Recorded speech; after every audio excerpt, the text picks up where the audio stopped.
Assalamualaikum warahmatullahi wabarakatuh. Salam guru penggerak.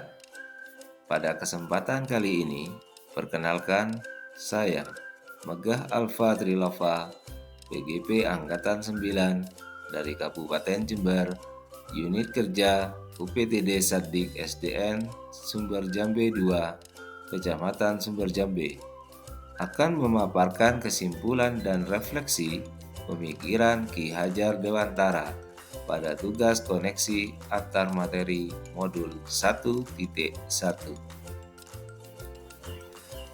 Saya akan merefleksikan diri saya melalui 3 pertanyaan berikut. Yang pertama, apa yang saya percaya tentang murid dan pembelajaran di kelas sebelum saya mempelajari modul 1.1? Yang kedua, apakah yang berubah dari pemikiran atau perilaku saya setelah mempelajari modul 1.1?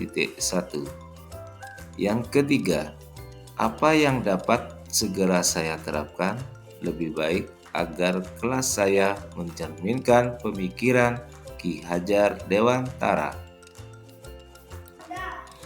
Saya percaya tentang murid dan pembelajaran di kelas sebelum saya mempelajari modul 1.1 bahwa guru mendominasi pembelajaran atau teacher center. Dalam pembelajaran, saya terlalu banyak berceramah dan siswa hanya duduk diam mendengarkan. Yang kedua, pembelajaran terfokus pada ketercapaian materi dan KKM atau mengutamakan aspek kognitif anak saja. Padahal ini saya sering lupa bahwa pendidikan bukan hanya soal mentransfer ilmu saja, tapi sejatinya ada aspek lain yang harus diperhatikan dalam belajar. Yang ketiga, guru kurang memahami karakteristik anak. Saya cenderung menyamaratakan kemampuan anak dengan melakukan pembelajaran yang sesuai dengan zona nyaman saya tanpa memperhatikan perbedaan anak. Yang keempat, siswa pasif dan motivasi belajar rendah. Saya sering merasakan saat saya menjelaskan materi, mereka lesu dan tidak bersemangat. Kemudian saat saya menanyakan kepada anak-anak apakah ada pertanyaan, mereka hanya diam. Yang terakhir, yang menjadi fokus utama saya adalah suasana yang tertib, tenang, dan anak-anak memahami materi. Setelah saya mempelajari modul 1.1 yang berubah dari pemikiran atau perilaku saya antara lain. Yang pertama, merubah pemikiran bahwa guru bukan satu-satunya sumber belajar. Apapun yang ada di sekitar kita bisa digunakan sebagai sumber belajar anak. Anak bebas memilih sumber apa dan dari mana yang akan mereka gunakan untuk belajar. Tugas guru adalah menuntun, mengarahkan mana yang baik dan yang tidak baik. Yang kedua, pembelajaran menjadi berpusat pada anak. Dengan aktivitas pembelajaran yang berpusat pada anak-anak akan menjadi lebih aktif karena terlibat dalam proses pembelajaran sehingga mereka dapat mengkonstruksikan pengetahuannya. Yang ketiga, saya dapat lebih menghargai setiap karakteristik anak. Belajar anak. Anak terlahir berbeda, setiap individu memiliki keunikan masing-masing. Saya sadar dengan adanya perbedaan ini akan menjadikan pembelajaran lebih berwarna.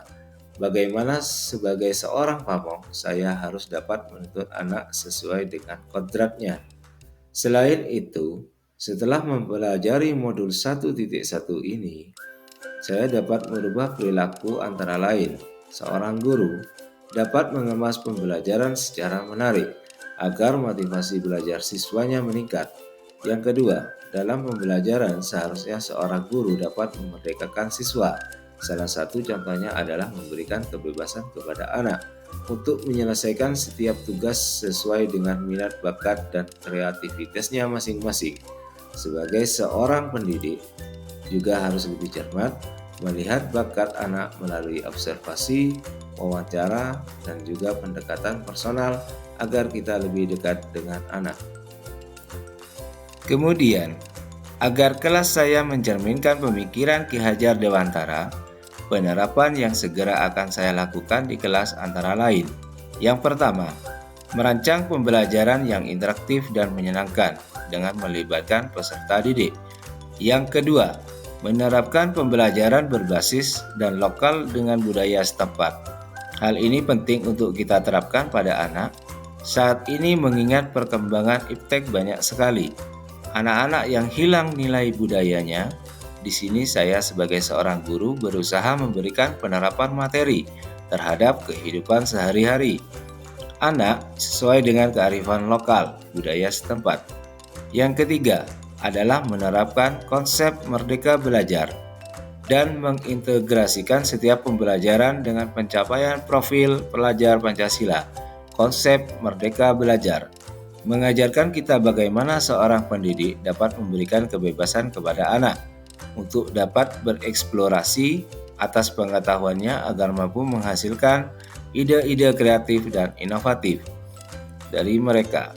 Yang keempat, pembelajaran yang mengutamakan aspek budi pekerti, pembiasaan-pembiasaan yang baik akan selalu saya teladankan kepada siswa tentang bagaimana mereka bersikap agar menjadi pribadi yang lebih baik.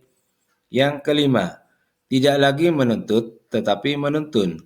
Kita sebagai guru berperan sebagai among dalam penerapannya di kelas sesuai dengan pengajaran dan pendidikan dari Ki Hajar Dewantara. Kita dapat menerapkan pola asih, asuh, dan asah. Yang terakhir, pembelajaran yang sesuai dengan kodrat alam dan kodrat zaman sesuai dengan pemikiran Ki Hajar Dewantara bahwa kodrat anak adalah bermain dan saya akan mengintegrasikannya permainan dalam pembelajaran agar suasana kelas menjadi menyenangkan.